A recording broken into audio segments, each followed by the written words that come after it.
Hello and welcome to Yerushalmi Peah, Daf Aleph. We are now starting a new Masechta. I'm going to try to give a couple of very quick introductions, and Be'ezer Hashem, as we learn together, I'm looking forward that we'll see in the Gemara some of these conversations that the Rishonim and Achronim bring up based on the Mishnayos. And as I always say, the more we know the Mishnayos, the more we know with Tosefta, the more we're going to really deeply appreciate and understand Peah. Let's first go over some of the basic laws of Peah and a couple of thoughts, and then we'll see some of the recurring themes that come up. So the mitzvah of Peah is actually very appropriately in Parshas Kedoshim. V'kutzchem is katsir artzchem loschala pa'as sadcha. So now we'll see there's really lechet, shecha, peah, and meiser ani. We're going to talk about all those in this Masechta, and really the entire Zeram, just to kind of go through it. We started Berachos, which we're very familiar with from Mishnayos and from Bavli, which is Kriya Shema and Berachos, etc. And then we go on to other things that are required for food, which is going to be Maseches Peah, which is going to talk about if you have produce, then you need to take care of making sure that your obligations are taken care of. Now, just going through the rest of Zeram, just as a very brief overview. So you have Berachos Peah, then you have Demai. So Demai is, remember, there's obligations that you have to give the Kohen and the Levi food, etc., which we'll talk about in a moment. In fact, with Peah, Lechet, Shecha, and Peah, which is funny how we say it in that order. So if one did not separate these things, the Mishnah says later that all of them could literally be taken off of the food that you baked, and you need to make sure that you give those things. But they don't make the food usher to eat, so you're still allowed to eat them. But for Meiser Ani is the exception to that. That is usher to eat. And then for Truma and Meiser, it's a whole machlokas whether one is chayav misa for it, Trumas Meiser, etc. But let's not go into that right now. Although I want to make note that there is a big machlokas Rishonim and Achronim on that, and maybe even Tanoim actually. So all those things are not ma'akev. So going back to Berachos, so we have Peah, then Demai, which is Damai. We don't know what happened to it. Is it Tevel? Is it not Tevel? Which is usher to eat. And again, Peah, non-Peah food is not usher to eat. Then we have Kilayim, which is another Isser of planting. Shavias is a Isser because during the Shemitah year we're not allowed to eat. Then Trumas, Meiser Sheni. So it goes into those halachas. Challah, which is again food that's obligated to give to the Kohen. Of course, there's practical applications. And then Arla is food that you're not allowed to eat because of the tree. And then Bikurim is the gifts that you have to give. So we're literally going through the full gamut of how to be a farmer and how to have a field. After you learn Berachos and having Yerushalmi, a person has to be Maimin B'chai Olam to Chai Ha'olamim and then plant. So he has that Amunah B'tachon of that Berachos brought, and now he's starting with Peah. The Sefer Chinuch in Reish Yud Zayin, I believe it is, says a very beautiful thing. There are two main aspects of Peah. One of them is a general theme that he has about why the Bechara is special, that the first fruit that a person produces, he should take that and give it to Hashem. So the first thing that a person should be doing when he's thinking about harvesting his field is thinking about, okay, what do I leave for the ani, because that's an element of giving. But Hashem wants us to be generous, and He wants us to be kind.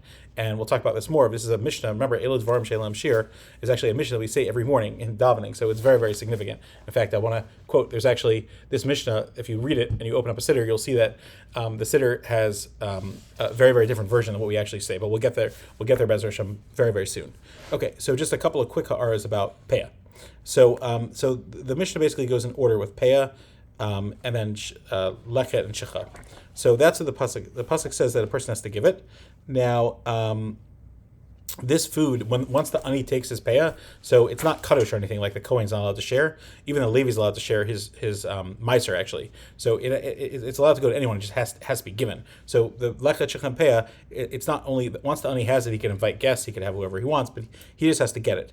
And the ani is actually patur from giving any gifts from it because it has its own status, and we'll see exactly how that works. And Be'ezer Hashem, we'll see a lot more details about that. Okay, just want to do a couple of very quick R's. Then next we have leket. Leket, it says, so basically, we'll see when we talk about it more, but leket is the gleanings. So that refers to the ears of grain that fell from the sickle or from the reaper's hand when he gathered them. And it's only if one or two ears fall, that's normal. Then the reaper is forbidden to take them, but he has to leave them for the poor person. And again, if the owner, the farmer illegally took it, he is still obligated to give it, even if it was ground and baked, he still is chayiv. Now, the thing about Peah is that it applies to all crops, fruits, vegetables, etc., grain. Leket actually only applies to grains and legumes, not to fruit trees. And that the Tosefta says this, and the Bavli and the Rambam, they all say this as well. There's one interesting thing about Shitas or Rambam, which is that leket does not refer only to things that fall to the ground in a detached state. Even if you were trying to cut something and you dropped it, that also would be called leket. Now, whether some other Rishonim would call that shikha or not, is beyond the scope of this conversation. But anyway, what's shikha? That's a gift that, again, the pasuk says, "Ki siksar ketzircha basadecha v'shachachta omer basada lo sashav lekato leger v'yasam l'managiyah." And so there's two types of shikha. One of them is a sheaf that was forgotten in the field while you were moving the sheaves. It's called shechas omer, which is an entire sheaf. And the second one is standing produce that the harvester overlooked, shechas kama, while it's standing. So that, again, is a Mishnah in Perek Vav. We'll get there, Be'ez Hashem. It belongs to the poor. If it's 3 or more, then the owner does not forfeit it. And if a sheaf has more than 2 sa of grain, then it belongs to the owner in any event, because, again, that's not, the Torah wasn't gozer. Okay. Next is parrot and olos. So parrot and olos. Let's talk about those. Pasuk says v'charmacha, that only refers to grapes. Los olol parrot karmacha los laki la'ani v'lager ta'azov osam. This word ta'azov, we need to explain this azov.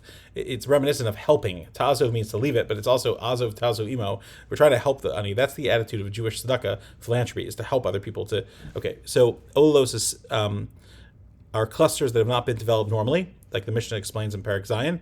And the term olos comes from the word olel, which means child. Olalim is children, like we say in Slichos, as opposed to a adult grape that is fully developed. And then leket, I'm sorry, as we mentioned earlier, leket not only applies to trees, but parrot is only is a type of leket that's exclusive to the grapevine. This is Rashi, and Chulin explains this very clearly. And again, if the owner, the farmer, illegally took it, then he has to give it. But again, he didn't eat an isser, so to speak. The food is not usser. There is a shitas. Okay, I want to just read. There's a very famous Tosefta in Perek Beis that says 4 gifts apply to the grapevine: parrot, olo, shicha, and peah.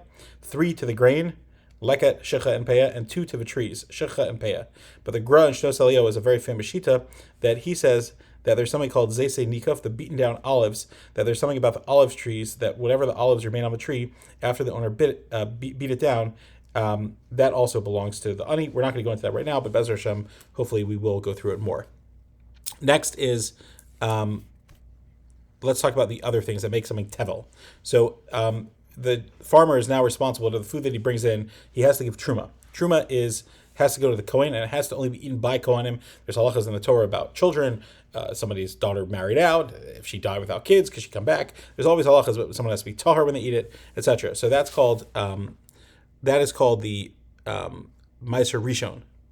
That is called Truma. Truma goes to the Kohen, and that is the halacha. Again, we'll talk about exactly what that is. Then next is Meiser. Meiser goes to a Levi, and then the Levi, what he gives, he has to give Trumas Meiser to the Kohen. Okay? And again, for the Levi, there's no dinim that the Levi, he could feed it to anyone else. And those things are from each year's crop. And then there's a rotation of Meiser Ani and Meiser Sheni, which are beyond the scope of this conversation. But basically, those are some of the gifts that we're going to be giving. So I hope that gave you a little bit more clarity and not confusion, because there's a lot here. Let's talk about Bizman Hazeh. So the Shulchan Aruch says that if there's no poor people to collect it, it doesn't apply. And the Chazon Ish basically paskins that way. It is interesting, in Art School they bring down a very interesting note that in the Pa'asa Shulchan, he reported that in Eretz Yisrael in the early 19th century, which is the early 1800s, it was accepted that they actually would leave these gifts. So again, I guess people collected it. And just by the way, because we like Agadah as well, and it's going to be something that comes up, one of the most famous people that were collecting Lachet, Shicha, and Peah is going to be, Rus, and the story of Boaz. And obviously, this has a lot to do with bringing Mashiach, and the Chesed that brings Mashiach as well, and Boaz asking her to come to the field. So let's start with the first Mishnah. Elo Dvarim, Shelem Shir, HaPeah, which is spelled with a Yud in the Yerushalmi, Peah, Vabikorin, Va'arayon, Gmilas Chasadim, V'Talmud Torah. So we have to understand, why is this the first thing that we say every day? Elo Dvarim, Shadam Ochel, Mi Perosam Bolam Hazeh. Hopefully we'll talk about that later, why it says Mi Perosam here. In our other Gersos in the Siddur, Ochel Perosam Bolam Hazeh. But listen, Va'karen Kamis Olam Haba, Kibrav Aim, Gemilas Chasadim, V'abal Shalom Be'elam L'Chavero, V'Talmud Torah K'neged Kulam, which we'll get to that exciting brisa about all that means. But notice that there's a lot missing. So Tosas and Berachos says that the brisa that we say in the morning is a brisa, even though we don't really have that full girsa. Anyway, Ayin Sham Shabbos Kuf Chav Zayin Ki Yadua has some of the girsas, but this is what it says: El Dvarim Shadam Ochel Perisem Olam Haza V'Karen Kayemas Lo Olam Haba Ve'Elohim Kibud Aveim. Gemilas Chasadim, Vashkama Spation Meder Shachar Savers, we don't have that girsa, Vachnasas Archim, Ubikar Cholam, Vachnasas Kalav, the Yasa Mace, Vion Tefillah, which is a Charlotte Yon Tefillah seems to be a bad thing, but it means concentrating well and davening and connecting to Hashem, Vavashal Me'el Mechavero, V'Salmon Torah K'neged Kulam. So let's just say, I don't think you could mention those words and not think of Roy Kreisworth and his story with the Stipler, which is just brilliant, and you see how Talmidei Chachamim are literally Marbim Shalom Be'olam and bring life to the world. So, but I'll come back to that in a moment. I just want to say one quick ha'ara, and then we'll come back to that part. I want to end with that story. So the Gemara actually asks a very fascinating question, which is, why isn't Truma mentioned? And in the Mishnah, Truma is not mentioned, and really, Truma also has no minimum or maximum shir l'chora. So Rav Imi gives an answer, Rav Neha Machlokas, which the simple reading of that is, there's a dispute. And Rav Yossi says, Adam osa kol sdei bikurim, you can make your whole field into bikurim, but you can't make your entire field Truma.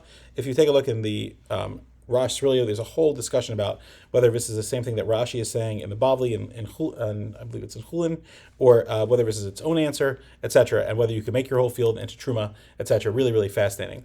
But I want to just say one thing, which is that we are, even though the Haredim actually wrote on all of Zeram, unfortunately we don't have it. We only have on Berachos and Peah. So I'm very much missing him because his pshat was amazing and really, really comprehensive. So I see that ArtScroll went with the Purish of the Marah Fulda. I think it's Rav Elio from Fulda.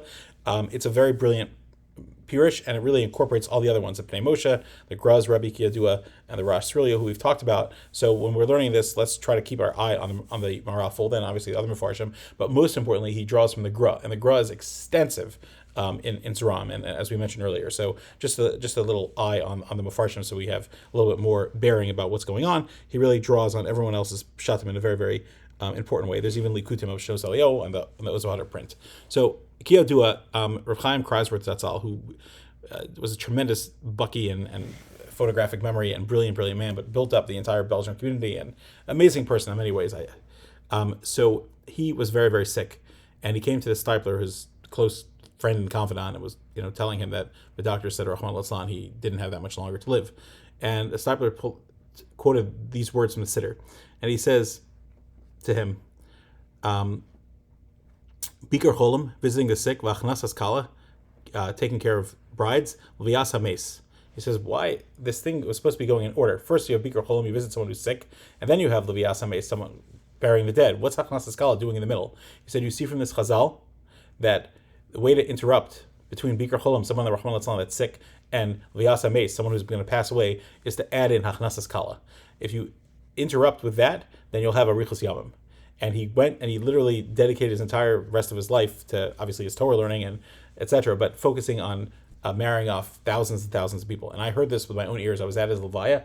I believe he passed away in around 2004 in Eretz Yisrael. I was at his Levaya. I heard this story repeated by multiple people, about the Stipler having told it, and he lived 18 more years after this. So literally, the thing that breaks up Bikar Cholim to V'yas HaMes, Rahman Latzlan, is Achnasas Kala. It's the chesed that we do. And that might be one of the reasons that we read this every morning. Just to remember, Eil Dvarim She'en Lahem Shir, HaPeah V'Bikurim, Gemilas Chasadim and Talmud Torah. Look how much more our lives are enhanced by the Gemilas Chasadim and the Talmud Torah that we learn, and to always be thinking about that. The whole idea of Peah, like the Chinuch says, is to be, Hashem wants us to be Amlachas Kohen and Goy Kodesh, generous, kind nation. And when we think about tzedakah that we do for other people, think about it. What's the way to get to know Hashem? Through saying Shema, through learning Torah. And now that we came off of Maseches Berachos, the first thing Hashem says, you want to be my Eved? You want to be close to me? Care about my people. My Rebbe, Rav Asher Zelig Rubenstein Zatzal, he always used to quote, there's a Medrash Rabbah in Baaloscha, Nerchi biyadi, I have your candle, Hashem says, the Medrash Rabbah. If you want me to take care of you, take care of my children, you watch my Neros and I'll watch your Neros. And that's literally what's going on. When we move from Berachos to Peah, we should be Zocheh to learn Talmud Torah K'neged Kulam and to be Bali Chasadim, like the Chazon Ish writes in Igros, that a person who's a Baal Chesed, his Torah becomes one of Chesed, and his Chesed becomes one of Torah, which is the brilliance I learned from David Feinstein Zatzal and the amazing stories about him, that his Torah literally had that brilliance. And one of the quotes they always said that really, really impacted me was, to be like Rabbi Akiva Eiger in his brilliance, that we can't be. We're not going to have that Amelos HaTorah that he has. We could strive, but we'll never get to that level. But to do the Chesed that he did, outpouring of his heart, of visiting sick people, taking care of people, that kindness, that you could be like Rabbi Akiva Eiger. And that's amazing. Who wouldn't want to be like Rabbi Akiva Eiger in any way that we could be like him? So we should be Zoche, that the Talmud Torah Keneged Kulam and the Gemilas Chasadim, Elam Shir, that we should always be growing and taking care of Hashem's children, so that Hashem, Be'ezer Hashem, will take care of us. Thank you so much for being with me on this journey. I look forward to learning Peah, Be'ezer Hashem, with you.